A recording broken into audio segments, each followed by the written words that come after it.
Welcome to Mahavision news. Nalgonda మండల రసూల్పురం గ్రామ సర్పంచ్గా రెండవసారి నన్ను ఏకగ్రీవంగా ఎన్నుకున్నటువంటి గ్రామ ప్రజలకు పేరు పేరున కృతజ్ఞతలు తెలుపుతున్నానని నూతనంగా ఎన్నుకున్న గ్రామ సర్పంచ్ గుండబైన వెంకన్న యాదవ్ మహావిజన్ న్యూస్ మాట్లాడారు. ఈ సందర్భంగా ఆయన మాట్లాడుతూ మొదటిసారి నన్ను ఓటు ద్వారా ఎన్నుకున్న ప్రజలు అదే నమ్మకంతో రెండవసారి ఏకగ్రీవంగా ఎన్నుకోవడం బాధ్యతలు మరింత పెంచిందని, ఇదే ఉత్సాహంతో గ్రామ అభివృద్ధికి నిరంతరం శ్రమిస్తూ ఊరిని అభివృద్ధి పథంలో ముందుకు తీసుకెళ్తూ ఆదర్శవంతమైన గ్రామంగా తీర్చిదిద్ది ఉత్తమమైన గ్రామ పంచాయతీ అవార్డు అందుకునేలా పనిచేస్తానని పేర్కొన్నారు.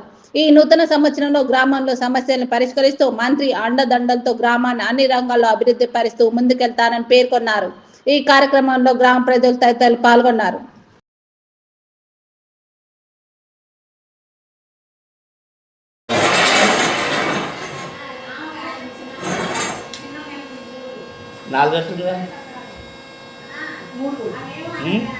పైన పెట్టినా ఈడ కింద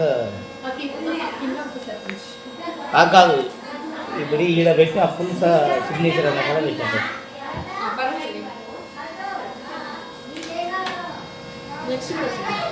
మూడు పెట్టినా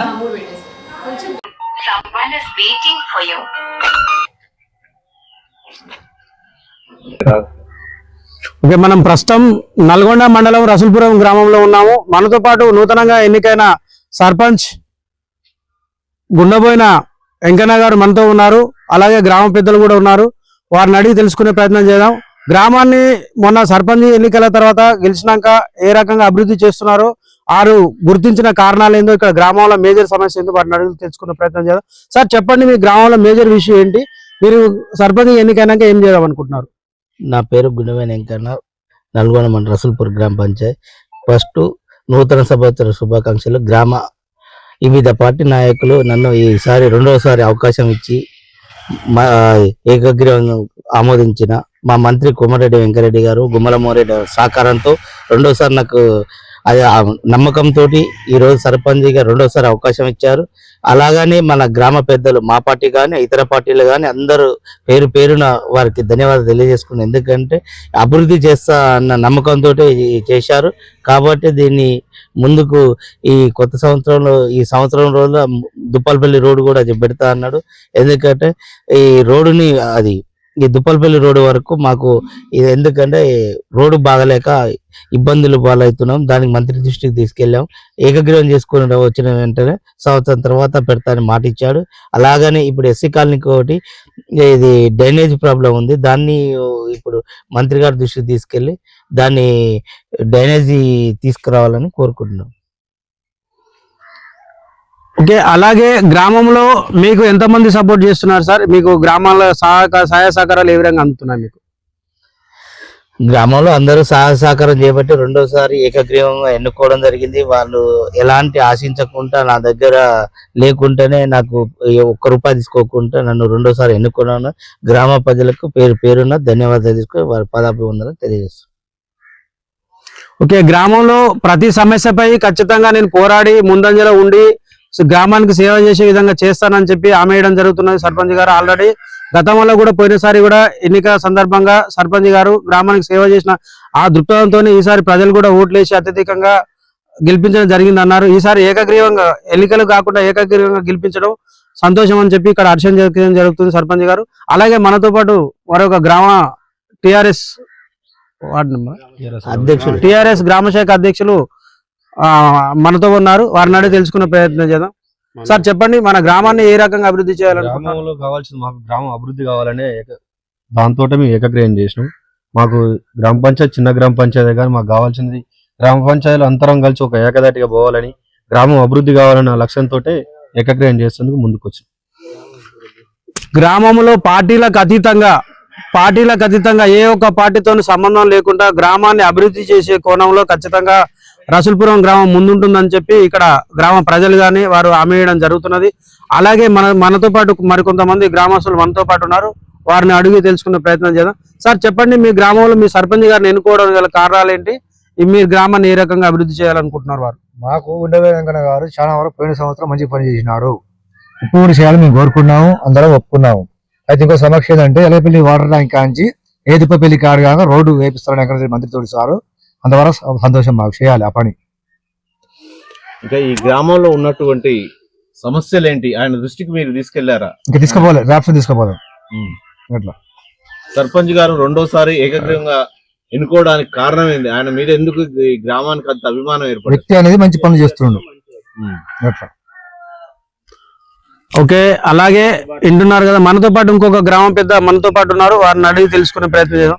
సార్ చెప్పండి, మన గ్రామంలో ఏ రకంగా అభివృద్ధి చేస్తారని మన గుండెపోయిన వెంకన్న గారిని మళ్ళీ సర్పంచ్ ఎన్నుకున్నారు? అదేవిధంగా వెంకన్న గారిని వెన్నుకోవడానికి ముఖ్య కారణం చిన్న పెద్ద అనకుండా ఎవరైనా మంచి వ్యక్తిగతతోని చేస్తాడని అతన్ని ఎన్నుకున్నారు. పోయినసారి కూడా మంచి మంచి పనులు చేసిండు. ఈసారి కూడా అతను ఉంటేనే బాగుంటుందని అందరు ఆశించి ఇది ఏ పార్టీ అనకుండా ముందు నడిచి గెలిపించడం జరిగింది. చివరగా మన గ్రామంలో మీరు ఏ సమస్యలపై దృష్టి సారించారు సార్? మీరు గ్రామానికి చేయాల్సిన సేవ ఇంకేమైనా మిగిలిపోయిందా? ఈ త్వరలో ఈ సంవత్సరంలో నూతన గ్రామ పంచాయతీ బిల్డింగ్ శాంక్షన్ చేసి శాంక్షన్ వచ్చింది, ఆల్రెడీ చేస్తాను. ఇంకోటి సీసీ రోడ్లు కూడా ఆల్రెడీ వచ్చాయి, అవి కూడా మొదలు పెడతాము. ఎందుకంటే ఇప్పుడు గతంలో అధికారం లేక కొద్దిగా చేయలేకపోయాను, అయితే ఈసారి చేస్తానని హామీ ఇస్తున్నాను. ఇక్కడ ఉన్నటువంటి ప్రధాన సమస్యలైనా గానీ విద్య, వైద్య రంగాలలో మీ అభిప్రాయం ఎలా ముందుకు తీసుకెళ్లబోతున్నారు?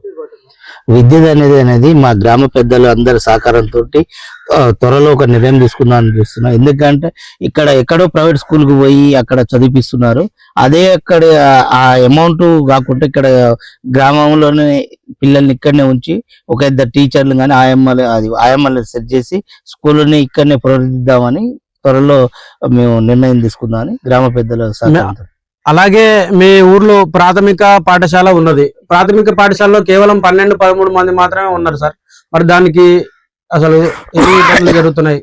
దానివల్ల ఎందుకు 12 మంది 13 మంది ఉంటారు ఒక గ్రామంలో సమస్య అంటే చదువు కాదు, ఎందుకంటే చదువు కూడా మంచిగా ఉంది. కాకపోతే ఏంటంటే గ్రామంలో పిల్లలు ఏంటంటే ఇప్పుడు తోలితే ఇంటికి వస్తారు, వాళ్ళ ఇంటి దగ్గర ఎవరు తల్లిదండ్రులు ఉండరు కాబట్టి వాళ్ళని చూడలేక ఇంటికి వచ్చి చదువుకోలేక అక్కడే ఇప్పుడు అదే బస్సులో ప్రైవేట్ స్కూల్లో పోతే ఇప్పుడు ఉదయం పోతే 5 గంటల వరకు రారు కాబట్టి ఆ జాగ్రత్తతోటి నల్గొండ పంపిస్తారు ప్రైవేట్ స్కూళ్ళకు. అది కూడా త్వరలో మాట్లాడదామని మేము మొన్ననే అనుకున్నాం, అది త్వరలో దాన్ని పునరుద్ధరణని చూస్తున్నాం. ఓకే, మీరు అలాగా చివరగా సార్ మీరు రెండోసారి ఏకగ్రీవంగా ఎన్నికయ్యారు, ఈ గ్రామ ప్రజలకు ఏం చెప్పాలనుకుంటున్నారు? ఈ గ్రామంలో ఎవరికైనా కానీ పార్టీలకు అతీతంగా వచ్చినా కానీ పని చేయదలుచుకున్నాను. ఎందుకంటే నా నమ్మకంతో నాకు రెండోసారి అవకాశం ఇచ్చారు గ్రామ పెద్దలకు, వాళ్ళకు రుణపడి ఉంటాను పేరున. కాకపోతే వచ్చిన నిధులు కానీ దాన్ని సద్వినియోగం చేసి ఊరిని డెవలప్ చేయాలని కోరుకుంటున్నాను. ఓకే, చూస్తున్నారు కదా, ప్రతి విషయంలో కూడా ఖచ్చితంగా గ్రామాన్ని ముందుకు తీసుకువెళ్లే విషయంలో ఉంటానని, ఖచ్చితంగా గ్రామంలో ఉన్నాను పార్టీలకు అతీతంగా ఖచ్చితంగా పనిచేస్తానని, గ్రామంలో ఖచ్చితంగా గుండెపోయిన వెంకన్న గారు అయితేనే ఖచ్చితంగా పనిచేస్తారని, గ్రామంలో ఉన్న పెద్దలు గారి ఇక్కడ ఉన్న యువత గాని ఖచ్చితంగా ఆయన పనిచేస్తాడని చెప్పి రెండోసారి కూడా ఏకగ్రీవం ఎన్నుకోవడం జరిగింది. యువతకు కూడా ముఖ్య సందేశంగా ఏం చెప్తున్నారంటే, యువతకు ఖచ్చితంగా రేపు రాబోయే కాలంలో యువతకు ఖచ్చితంగా ఉపాధి కల్పించి ప్రతి ఒక్క కార్యక్రమానికి ఆయన ముందుండి యువతకు ఎలాంటి ఇబ్బంది జరగకుండా నేను ముందుండి వాళ్ళకు ఉద్యోగ బాధ్యతనైనా ఎలాంటి ఇబ్బందులు లేకుండా నేను చూసుకుంటానని సర్పంచ్ గారు హామీ ఇవ్వడం జరుగుతుంది. ఓకే, లక్ష్మణ్తో రామకృష్ణ, మహావిజన్.